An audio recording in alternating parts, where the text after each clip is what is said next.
Ya juzulil ma'mumi ta'liku niyatil qasri tadi. Boleh ikut imam tadi, tapi niatnya si makmum itu harus mentaklik gitu ya. Wa amma idza syakka fi safaril imami, itu kalau dia yakin imamnya itu musafir. Tandanya umpamanya pakai, kalau orang umroh itu kan pakai baju seragam. Ya pasti tahu kalau itu mau umroh gitu. Pasti musafir, yakin.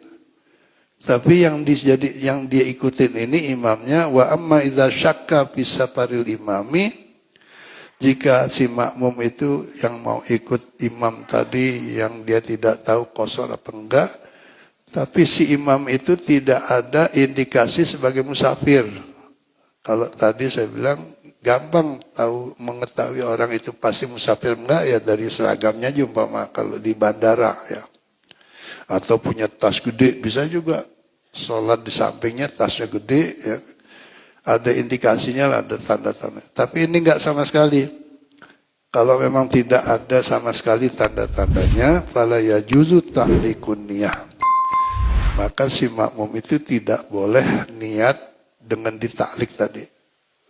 Jadi wa yajibu alaihi itmam, harus niatnya harus sempurna. Ternyata imamnya qashar, ya udah ditambah buat dia gitu. Jadi bukan berarti batal sholatnya. Ya. Yang kedua, mal halatul lati yang qati'u indaha as-safara. Hal apa saja yang bisa orang itu disebut bukan musafir lagi, sudah tidak digolongkan sebagai musafir. Artinya kalau orang yang musafir kan boleh mengqashar sholat. Ini sudah tidak lagi menjadi musafir, berarti tidak boleh. Kapan itu dan dalam keadaan bagaimana? Yang qati'us safaru fi halataini. Putus atau tidak ada sebut atau tidak disebut lagi sebagai musafir di dalam dua hal. Yang terjadi pada dua hal itu, apabila terjadi la yajuzul qasra, maka tidak boleh mengqashar sholatnya. Yang pertama, niatur ruju'i min makithin mustaqillin ila watanihi wa qad baqiya aqallu min marhalataini ila watanihim.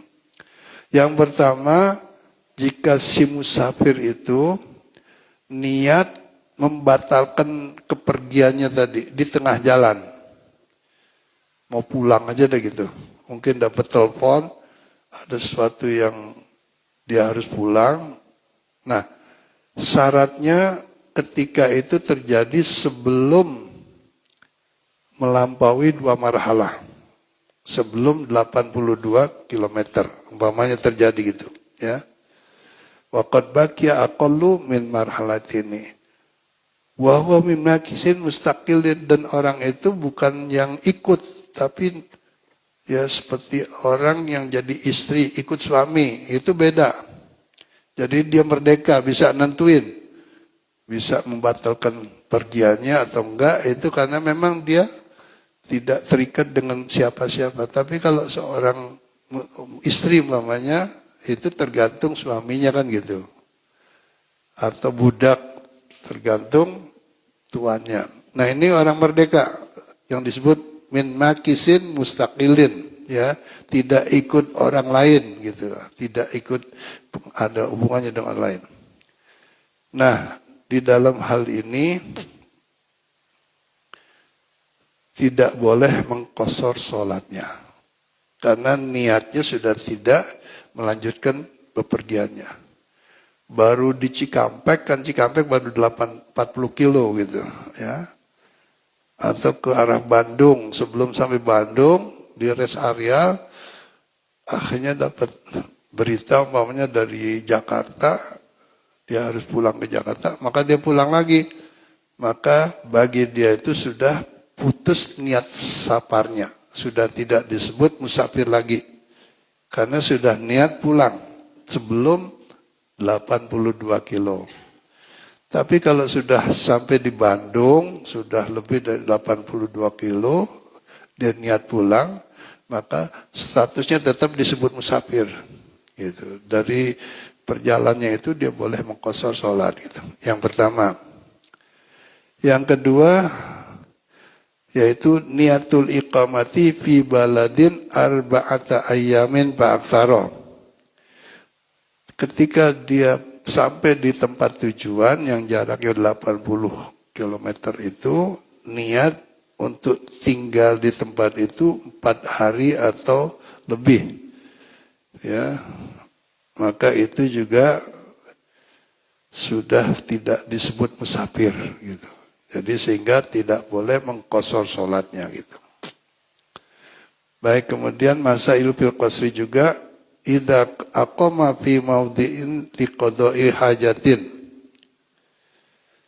Apabila ada orang tinggal di tempat tujuan kepergiannya itu liqada'il hajah, untuk ngurus keperluan. Katakanlah contoh yang gampang, umpamanya ke Bandung, saya mau ngurus STNK mobil umpamanya, atau balik nama, atau ngurus apa kayak gitu, urusan-urusan yang ada kaitannya dengan yang harus diselesaikan di Bandung. Dia disebut musafir sini, ya. Untuk perkiraan umpamanya itu akan selesai 2 hari, tidak lebih dari 2 hari atau paling lama 3 hari, ya. Setelah diurus-urus, fata'akharat, ya, ternyata tidak selesai, ya. Setelah tidak selesai itu berhari-hari